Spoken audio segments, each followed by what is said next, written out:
Vamos abrir a palavra do Senhor, a carta de Paulo aos Efésios, no último capítulo, capítulo 6. Obrigado, Cezinha. Amamos você, viu, meu irmão? Ficou vermelho, eu sei. Capítulo 6. Nós temos já há mais de um ano caminhado nessa exposição dessa preciosíssima carta do apóstolo Paulo à igreja em Éfeso. E nessa carta temos aprendido tantas coisas, crescido no conhecimento do Senhor. Que Deus nos dê graça para que nessa manhã não seja diferente, antes que o Senhor nos visite. Efésios capítulo 6, a palavra do Senhor diz a partir do versículo 14. Portanto, fiquem firmes, cingindo-se com a verdade, vestindo a couraça da justiça. Tenham os pés calçados com a preparação do evangelho da paz, segurando sempre o escudo da fé, com o qual poderão apagar todos os dardos inflamados do maligno.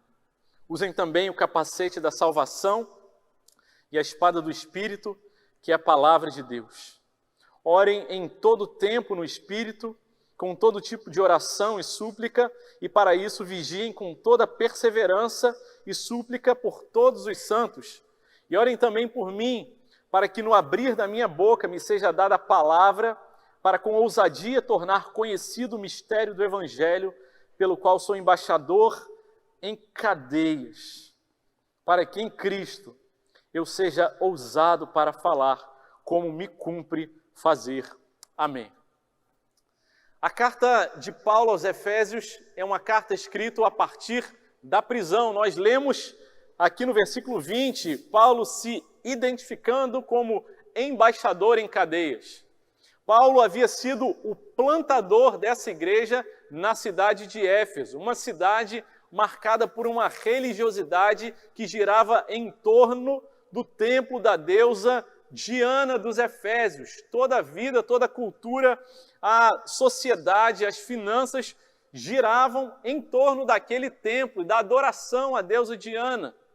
A fé deles e tudo que estava envolvido e conectado com a fé deles. Deus, na sua soberania, envia o apóstolo Paulo como plantador àquela cidade, que fazia parte do Império Romano e era uma importante cidade do Império Romano. Passa durante um tempo ali, o apóstolo Paulo nasce uma igreja e Deus leva o seu missionário para outro lugar, para plantar outras igrejas, até que na providência de Deus, no plano de Deus, o apóstolo Paulo é preso. E daquela prisão ele continua a orar por aquela igreja, por outras que ele envia cartas também. E de lá ele envia uma carta para Éfeso, e para que essa carta fosse lida por outras igrejas também, e também pela igreja presbiteriana da Barra da Tijuca, na providência de Deus, que trouxe essa carta até nós e temos tido esse privilégio de meditar nela. A carta começa no capítulo 1, 2 e 3, falando sobre o que Deus fez pela igreja. Não apenas nesse tempo, mas o que Ele fez na eternidade. Antes de o mundo ser mundo, antes da fundação do mundo, Deus decide salvar um povo. Elege, predestina na eternidade um povo de acordo com a soberania dele. Era um povo teimoso, era um povo que não tinha condição de ser salvo por ele mesmo, mas na soberania e no amor dele, ele escolhe e fala, eu vou salvá-los. E então, cria o mundo material, e vem o pecado, e vem a queda, e o ser humano começa a peregrinar pela face da terra, mas Deus fala, o meu plano, ele continua ativo, eu não desisti. E na história da humanidade, então, ele envia ali, no tempo certo de Deus, o seu Filho, para cumprir o que ele tinha planejado em seu coração. Morrer e no seu sacrifício dar condições para que o povo escolhido por Deus fosse aceito e vivesse de acordo com a vontade dele. E então a barreira do pecado que havia entre o povo teimoso, que era inimigo de Deus, ela é derrubada. E o véu é rasgado e o livre acesso é dado para esse povo. E nós podemos hoje chegar à presença do Senhor, porque o muro de separação foi derrubado. E havia também outros muros. O muro de separação entre os povos, entre judeus e gentios. Os judeus, aquele povo que primeiro recebeu a revelação de Deus ali, e que considerava os gentios como pessoas que não eram dignos de salvação, mas eles esqueceram que eles mesmos também não eram dignos, mas só foram salvos pela graça de Deus por causa do Senhor Jesus. E as barreiras de separação entre judeus e gentios foram derrubadas. E não eram mais dois povos, mas apenas um povo. Foi criada uma nova humanidade, ao qual o Senhor deu o nome de igreja. E a partir do capítulo 4, nós começamos a ver as instruções mais diretas e objetivas de Deus para ensinar ao povo como ele deveria viver. E esse verbo viver é um verbo recorrente, aparece várias vezes a partir do capítulo 4. Ele diz no versículo 1, eu, prisioneiro no Senhor, peço que vocês vivam de maneira digna da vocação que vocês foram chamados. Vivam dessa forma. Capítulo 4, versículo 17, ele diz, portanto, digo eu, e no Senhor testifico, não vivam mais como gentios. E ele vai dizendo, essa é a forma de vocês viverem. No capítulo 22, ele diz, no versículo 22, capítulo 4, quanto à maneira antiga de viver, vocês foram instruídos a deixar a velha natureza e serem revestidos da nova natureza. Capítulo 5, versículo 1, que versículo maravilhoso. Ele nos diz por que podemos ter condições de viver do jeito que Ele quer que a gente viva. Ele diz, portanto, e reparem que portanto, por isso, é uma partícula que vai se repetindo, porque é um encadeamento de ideias. Portanto, sejam imitadores de Deus como filhos amados. Há um novo status, não mais separados, não mais inimigos, mas filhos amados. E vivam em amor, como também Cristo nos amou e se entregou por nós. Ele diz no versículo 15 do capítulo 5, sobre de onde vem a energia, o recurso, a possibilidade e competência que a gente tem para viver, não vem de nós mesmos. Ele diz, versículo 15, capítulo 5, portanto, tenham cuidado com a maneira como vocês vivem, e vivam não como tolos, mas como sábios, aproveitando bem o tempo, porque os dias são maus. Versículo 18, ele diz, não se embriaguem com vinho. Essa expressão sobre embriaguez com vinho, essa ideia estava muito forte, porque os cultos à deusa Diana envolviam a embriaguez com vinho, a prostituição. E ele fala, olha, eles são dominados pelo vinho, mas não se embriaguem com vinho, pois isso leva à devassidão, mas deixem-se encher do Espírito Santo, rendam-se.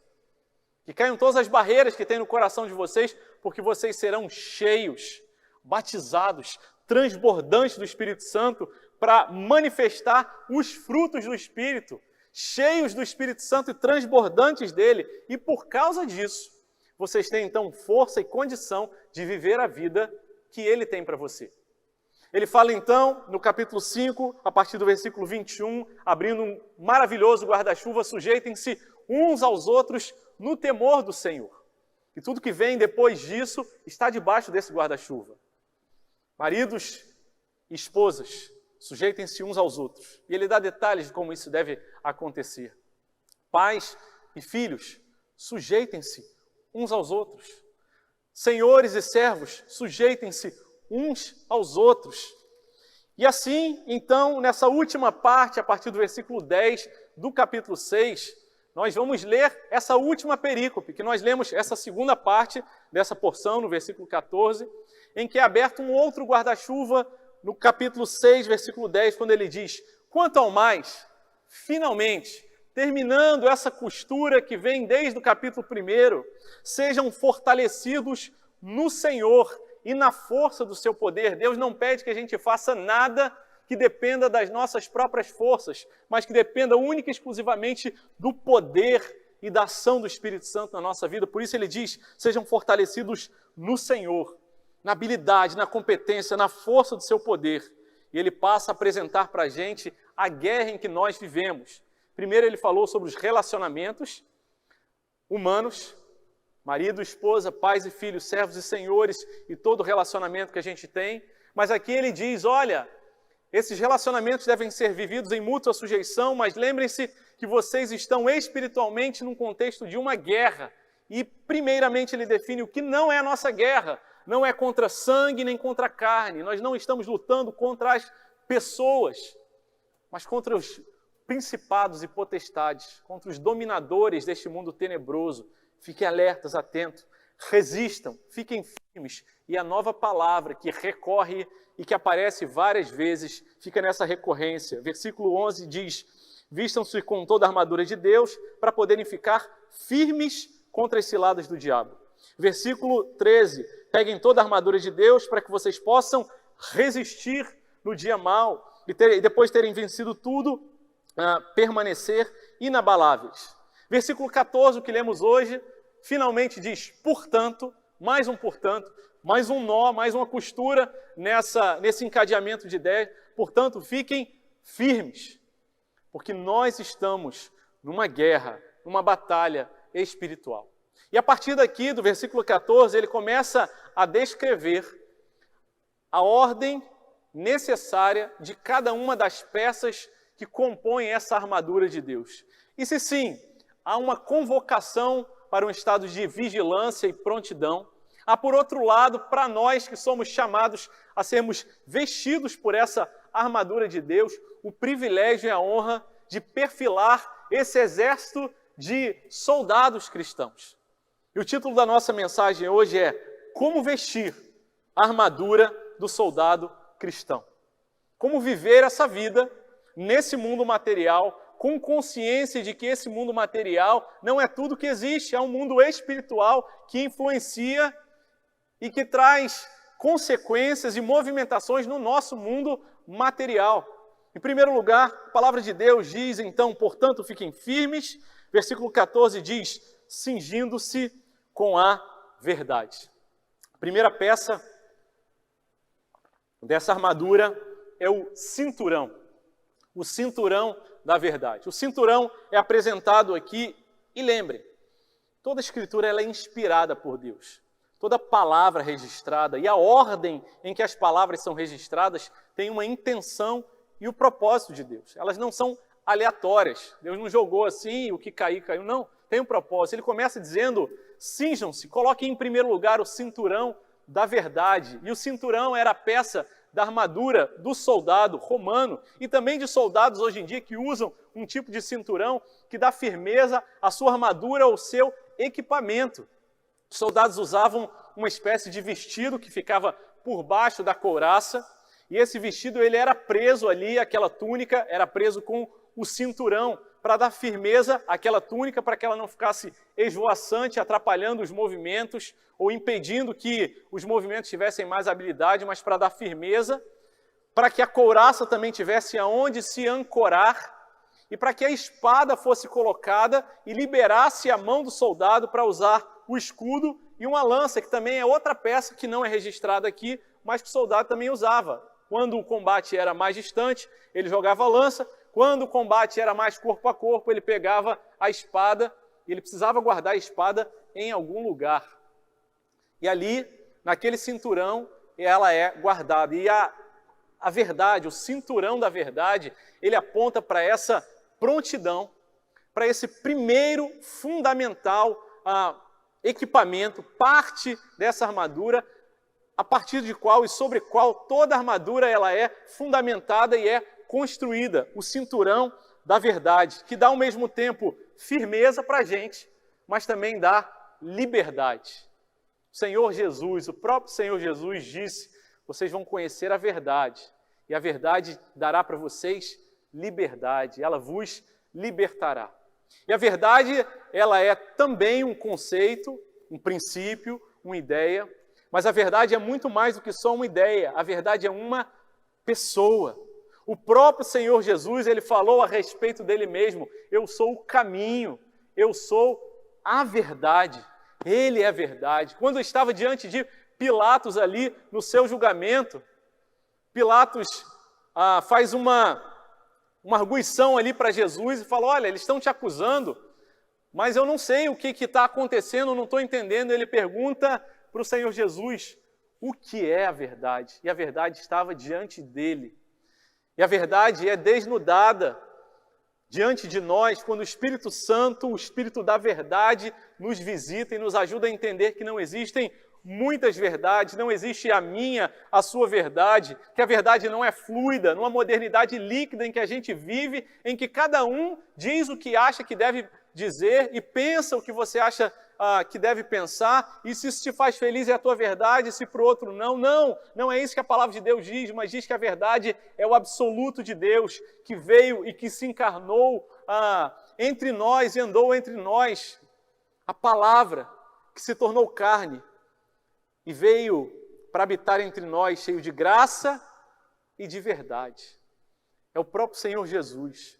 A verdade de Deus a respeito de nós mesmos. Esse conceito precisa estar bem atado, próximo da gente, próximo do nosso coração, que ao mesmo tempo nos humilha, que nos diz, a verdade é que nós somos fracos, pecadores, incompetentes, desesperadamente corruptos, orgulhosos. A gente quer que os outros venham se consertar com a gente, mas a gente não quer baixar nossa cabeça para ninguém. Essa é a verdade do Evangelho. Quando Jesus vem pregar, quando João Batista pregou, ele diz, arrependam-se, arrependam-se. A mensagem dele era de arrependimento, apontando, vocês são naturalmente, por causa da herança de Adão, pecadores, inimigos de Deus. E quando o apóstolo Paulo registra a armadura de Deus e coloca como primeiro item a verdade, nos faz lembrar da primeira fala daquele que é citado nessa mesma parte aqui, quando ele diz, vistam-se com toda a armadura de Deus, no versículo 11, para poderem ficarem firmes contra as ciladas do diabo. Vamos até Gênesis, capítulo 3.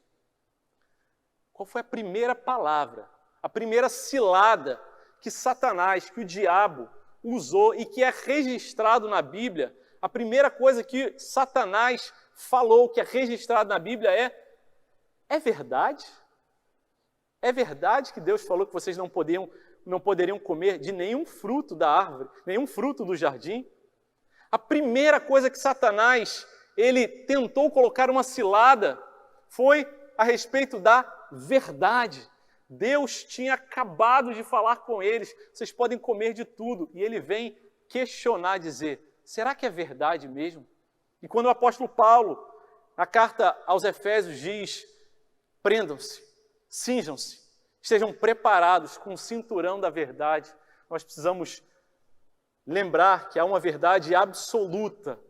E se esse referencial, essa rocha eterna não estiver bem firmada, se na nossa vida a gente ainda tem relativizações, porque se essa verdade é muito dura, eu dou um jeitinho, porque, afinal de contas, e eu vou dando desculpas e justificativas quando eu preciso reconhecer que a verdade é que nós somos pecadores e precisamos desesperadamente da graça de Deus.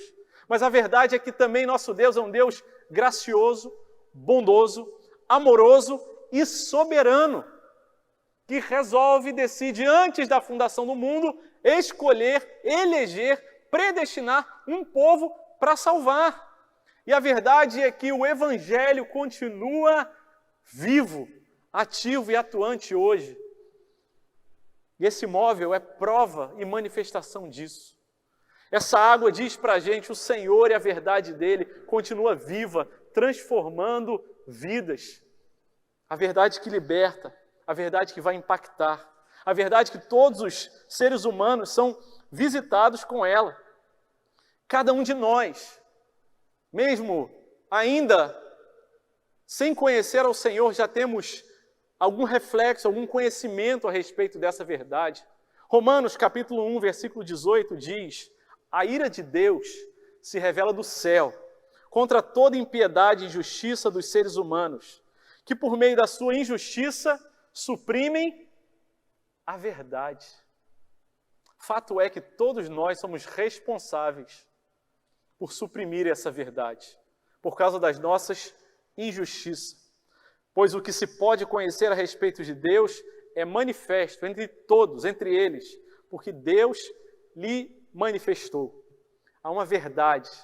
A verdade é o Senhor Jesus. Há um absoluto da parte de Deus. E ele não pode ser negociado.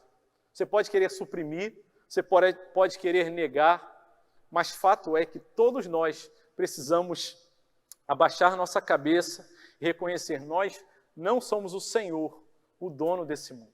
Há um Deus soberano e Ele é a verdade, e a verdade vem dEle. E a palavra de Deus nos convida hoje a cingir cada um de nós com essa verdade e reconhecer: Deus, tem mentira na minha vida? Tem alguma coisa que eu não confessei ainda? Tem alguma coisa que eu tenho repetido? E várias vezes já me falaram: cara, é diferente. Moça, esse teu pensamento está errado. E eu insisto dizendo não, não e não. Talvez algum trauma, alguma história do passado fez a gente ficar tão endurecido que a gente não consegue mais crer que Deus é poderoso, que Deus pode fazer novidade de vida, pode fazer novas todas as coisas. E eu continuo dizendo: sou eu que mando, Deus. Não mexe na minha ferida. E Deus quer nos fazer instrumentos de redenção e quer que a verdade liberte a mim e a você de toda mentira, de toda omissão, de todo pensamento, de toda atitude que nós temos naturalmente de nos escondermos de Deus e dos nossos irmãos. Foi isso que Adão e Eva fizeram. Depois de terem pecado, se esconderam de Deus, mas Deus foi procurá-los. E diz a palavra de Deus no registro de Gênesis: onde é que vocês estavam? Eu sabia que eles estavam escondidos, mas Ele graciosamente, amorosamente, procura por eles e fala: onde é que vocês estavam? E Deus nessa manhã está perguntando para você: onde é que você está? Qual é a verdade a respeito de você? Confessa o teu pecado, a tua dor. A palavra de Deus diz no livro dos Salmos, versículo 32, versículo 3: enquanto eu calei os meus pecados, os meus ossos envelheceram e apodreceram dentro de mim. É preciso nos cingirmos com a verdade e confessarmos o nosso pecado, a nossa transgressão, a nossa dor, o nosso sofrimento. Falar: Deus, eu me rendo. E esse é o momento mais libertador que nós temos. Porque a verdade a respeito de nós mesmos e a respeito de Deus se manifesta e começa a curar, e a redenção e a restauração vai avançando nas nossas vidas. Nesse caminho e nesse processo da santificação que é feito com graça e com verdade diante de Deus. O apóstolo Paulo segue apontando, então, a segunda peça dessa armadura do cristão. Segunda parte, versículo 14, ele diz: e vistam-se vestindo a couraça da justiça. Primeira peça, o cinturão que firma todo o resto da armadura. E o segundo tijolo dessa construção, a couraça da justiça. A verdade é que, realmente, Deus é santo e nós somos pecadores. Essa é a pregação básica, simples, inicial do Evangelho. E nós não temos em nós mesmos condição alguma de agradar a Deus, de fazer a vontade dEle, de nos apresentarmos diante de Deus por nós mesmos sem sermos consumidos pela santa ira de Deus. Mas Ele dá para a gente uma couraça de justiça. E não é a minha justiça, não é a sua justiça, não é o conceito humano de justiça. A nossa justiça é apresentada na palavra de Deus em Isaías, capítulo 64, versículo 6, registrado está da seguinte forma: todos nós somos como o imundo, e todas as nossas justiças são como o trapo da imundícia. Todos nós murchamos como a folha, e as nossas iniquidades nos arrastam como um vento. Ele diz que todas as nossas justiças são como trapos de imundícia. E a imagem é forte.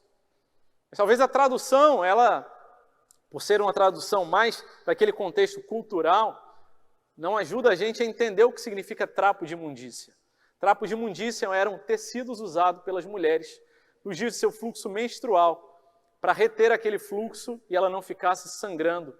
Quando ele fala, a nossa justiça é como se fossem absorventes, consideradas fisicamente, biologicamente impuros, material contaminado e também espiritualmente, é como apontavam a cultura da época e os ensinamentos. Uma mulher que estivesse com fluxo de sangue era considerada impura e ninguém poderia tocar nela, e aquele que fosse tocado por ela estaria impuro também. E é a isso que é comparada a nossa justiça. Nós não podemos bater no peito e dizer, eu sou melhor do que os outros, eu sou melhor do que quem está fora da igreja, eu sou melhor do que esses que são novos na igreja. Não, toda a nossa justiça própria é como trapos de imundícia, mas o Senhor nos veste de uma justiça que não é nossa, com a couraça da justiça que não é nossa.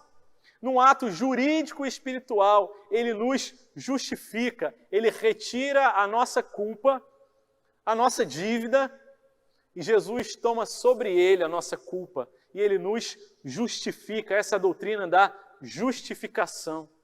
E ter essa consciência, esse ensinamento e doutrina viva é o que nos dá condição de avançar como soldado, usando a armadura de Deus para a gente nessa guerra espiritual em que nós vivemos. Porque muitas vezes a nossa consciência, outras pessoas, o diabo, o mundo, vai nos acusar dizendo, você não merece, você deveria ter vergonha de estar no meio dos crentes, você sabe dos seus pensamentos, das suas ações, e de fato não merecemos por nós mesmos, mas nós fomos justificados. Recebemos essa couraça, essa proteção, que assim como protegia o soldado durante o combate, quando ele estava alerta, porque a couraça tinha duas partes, a parte da frente e a parte de trás, que era ajustada nas laterais, mas também quando ele é atacado por trás, a couraça o protege. Assim a justiça de Deus nos protege plenamente. A verdade é apontada como o Senhor Jesus, e a justiça é indicada como o Senhor Jesus, a justiça perfeita de Deus. E termos consciência e vivermos isso, nos dá com temor e tremor a possibilidade da gente falar, Deus, eu sei que eu não mereço, eu sei que eu não sou digno, mas o Senhor me dá dignidade. E ninguém pode mais nos acusar.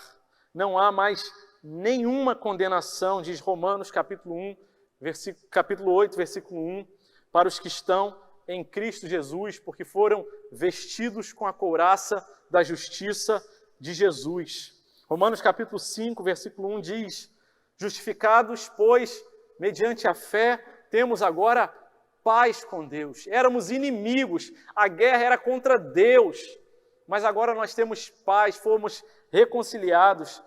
Segue o versículo dizendo, por meio do nosso Senhor Jesus Cristo, pelo qual também tivemos acesso pela fé a esta graça, na qual estamos firmes, resistindo e nos gloriamos na esperança da glória. Romanos 5:8 diz, mas Deus, Ele prova o seu próprio amor para conosco, pelo fato de ter Cristo morrido por nós, pago o preço, levado sobre Ele a nossa culpa e a nossa dívida. Versículo 9, Romanos 5:9, logo, muito mais agora, sendo justificados pelo seu sangue, seremos por Ele salvos da ira. Quando nós temos consciência viva, pronta, alerta no nosso pensamento, no nosso coração, nós avançamos pela fé de que o Senhor já nos justificou, que a gente pode descansar. E às vezes a gente vai cair e pecar novamente, mas se você é salvo mesmo, Deus vai trazer tristeza ao seu coração, arrependimento, e tristeza que leva à salvação, mas não condenação. Tristeza que leva a gente a falar, Deus, eu achei que eu já tinha uma caminhada tão boa, mas ainda estou pensando essas coisas, Deus.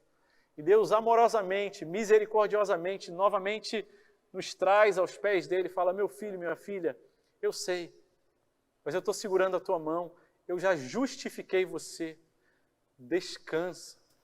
Ninguém pode mais condenar você, não há mais nenhuma condenação para aqueles que estão em Cristo Jesus. Terceira peça do armamento, da armadura de Deus, está no versículo 15. E ele diz: tenham os pés calçados com a preparação do Evangelho da paz. Jesus é a verdade de Deus. O cinturão da verdade aponta para Jesus. Jesus é a justiça de Deus, e a couraça da justiça aponta para Jesus. Jesus é a justiça de Deus. E os calçados de preparação do Evangelho da paz é o próprio Senhor Jesus, apontam também para Ele. Ele é a paz de Deus para nós. E reparem a construção que o apóstolo Paulo está fazendo. Primeiro ele fala sobre a verdade. Somos pecadores. Há um Deus soberano e santo. Há um Deus que determina, que define o que é certo, o que é errado. Um Deus que define toda a existência humana e do universo, do mundo visível e invisível. Ele é a verdade.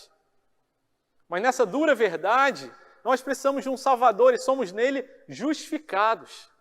E porque somos justificados, podemos dizer que temos paz. Não somos mais inimigos, mas temos paz.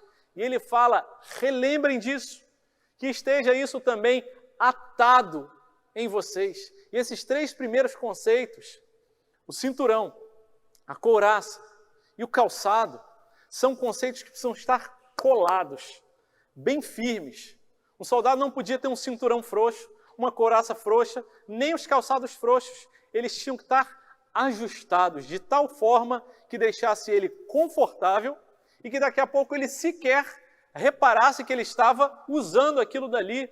Mas se ele não estivesse usando, ele estaria vulnerável e em grande perigo. E quando o apóstolo Paulo fala, tenha os pés calçados com a preparação do Evangelho da paz, ele está terminando esse primeiro combo de três elementos, três partes da armadura que ficam bem coladas, bem presas e ajustadas. Essa primeira parte. E quando ele fala estejam calçados com a preparação, a palavra preparação também pode ser traduzida como com a prontidão. Estejam na iminência da atividade. Que vocês não venham a ser chamados para a partir daí pensar em se preparar, não. Que vocês estejam de prontidão. E quando ele fala sobre calçados, com um tipo de calçado específico, ele pensava, quem sabe, naquele soldado romano que vinha turno após turno se revezando ali naquela prisão. E o soldado romano, ele tinha esse calçado e fazia parte de um contingente militar que conseguiu grandes vitórias por causa dos seus calçados, que tinham embaixo da sola alguns cravos parecidos com as chuteiras que a gente tem no futebol e que davam firmeza para ele se deslocar em diversos e diferentes tipos de terreno e poderiam se deslocar com mais velocidade, e muito das vitórias do exército romano foi por conta dessa mobilidade e dessa preparação dos calçados deles. E nós, todos nós, usamos tipos diferentes de calçados a depender do tipo de objetivo e para o lugar para onde a gente está indo. Ninguém calça uma chuteira para ir nadar. Ninguém coloca um pé de pato para dançar balé. Ninguém coloca uma sapatilha de bailarina para correr uma maratona. Mas cada calçado fala para a gente a respeito de um lugar para o qual a gente está indo. Fala sobre o lugar de onde nós viemos, o reconhecimento da origem, quem deu aquele calçado, qual o objetivo, mas também para onde nós estamos indo, aponta para a nossa missão, como aqueles que são resgatadores e estão de prontidão para proclamar o Evangelho da paz. Por isso ele diz, tenham os pés calçados. Ele não diz no futuro, mas ele diz, desde já, lembrem disso, que esse conceito, essa doutrina, esse ensinamento seja firme no coração de vocês e vocês vivam em paz com Deus. Vocês já foram justificados, desfrutem dessa paz.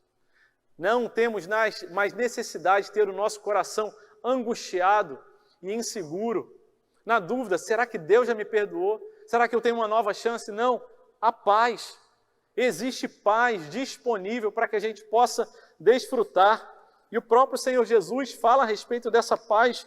João 14, 27, ele diz: eu deixo-vos a paz, a minha paz eu lhe dou, não como o mundo dá. Mas a paz que Jesus dá é uma paz que independe das circunstâncias, das situações ao nosso redor. Nem sempre a paz vai significar a ausência de guerra. Antes até, um antigo ditado do exército romano dizia: se você quer paz, prepare-se para a guerra. Esteja pronto para a guerra. Esteja calçado, com os pés ajustados. Que isso não seja uma doutrina, que esse não seja um ensinamento que você tenha dúvida, mas que o Espírito Santo aplique isso à sua mente e ao seu coração, para que você esteja pronto, de prontidão. Primeira carta de Pedro, capítulo 3, versículo 13 diz: ora, quem há de maltratá-los, se vocês forem zelosos da prática do bem? Quem vai fazer mal para vocês se vocês estiverem fazendo as coisas boas? Mas, versículo 14 diz: mesmo que venham a sofrer por causa da justiça, da couraça da justiça, vocês são felizes. E o Evangelho é essa maravilha que conjuga sofrimento e felicidade. Mesmo que vocês venham sofrer por causa da justiça, vocês são bem-aventurados. Não tenham medo das ameaças, nem fiquem angustiados. Em outras palavras, tenham paz. Pelo contrário, santifiquem a Cristo como Senhor no seu coração, estando sempre de prontidão, preparados para responder a todo aquele que pedir razão da esperança que vocês têm. A todo aquele que perguntar para você: por que você reage diferente se as coisas não estão dando certo para você? Por que você não paga o mal com o mal?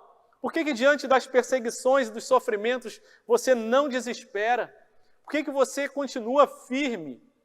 Esteja pronto e preparado para dar razão, para proclamar o Evangelho da paz com a tua própria vida, com o teu testemunho, com o martírio da nossa própria vida, com o sofrimento que a gente às vezes precisa atravessar diante da doença, diante dos problemas, mas também com o conhecimento da palavra de Deus.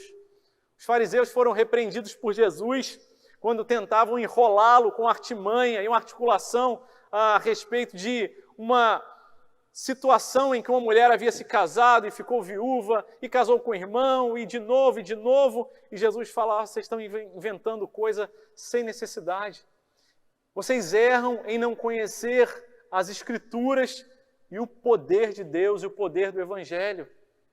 Vão para as Escrituras, aprendam as Escrituras, e nesse mês de oração da igreja, o nosso primeiro pedido de oração é para que Deus desperte em cada um de nós, em nossas mentes, o amor renovado pelas Escrituras e pela oração, pelas Escrituras, pela memorização, para que isso fique inculcado, internalizado, para que a gente aprenda e tenha mais sede. Quanto mais a gente come, quanto mais a gente se alimenta, mais sede a gente tem. E nós oramos por uma escola dominical com uma frequência maior, por reuniões de ensino com mais gente interessada, por gente que se alegre com a palavra de Deus e que não se sacie, queira cada vez mais para estar preparados, calçados com a preparação do Evangelho da paz e compreendam as doutrinas racionalmente, que saibam dizer, explicar as doutrinas e que também as vivam, testemunhem a respeito da razão da nossa fé. E assim a gente pode viver, andar, se deslocar e sermos missionários, mensageiros do Evangelho da paz. O povo perece por falta de conhecimento dessa palavra. E nunca a palavra de Deus esteve tão disponível. Nunca tivemos tantas versões, tantas traduções, tanto acesso, mas por outro lado, nunca tivemos um índice tão baixo de gente interessada pela palavra de Deus. E essa não é a palavra para dizer: a partir de hoje eu vou, agora eu vou ler. Sim, numa certa medida, mas antes disso é um momento da gente dizer: Espírito Santo de Deus, Eu tenho pouca vergonha porque eu leio pouco a Bíblia ainda. Eu preciso corar de vergonha, preciso sofrer, chorar por causa disso. Deus, me ajuda. Eu sei que aqui está a fonte de vida. Eu sei que no teu evangelho, na tua proclamação, na tua palavra, é que eu vou encontrar descanso, motivação, propósito. Vou encontrar a tua palavra e a tua vida. E eu sei aqui, mas Deus ainda não desceu para cá. Deus, me ajuda.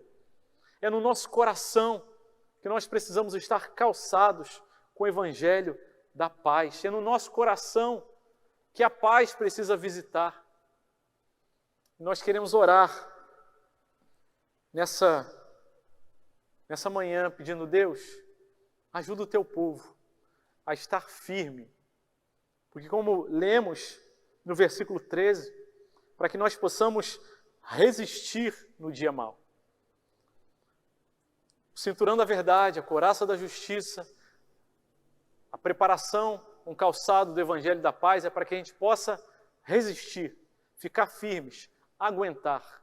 Porque o versículo 13 já nos disse, para que possamos resistir no dia mau e depois de terem vencido tudo, depois de que Deus cumprir todo o propósito e plano dele na tua vida, através dos dias maus que eu e você passamos, possamos permanecer inabaláveis, firmes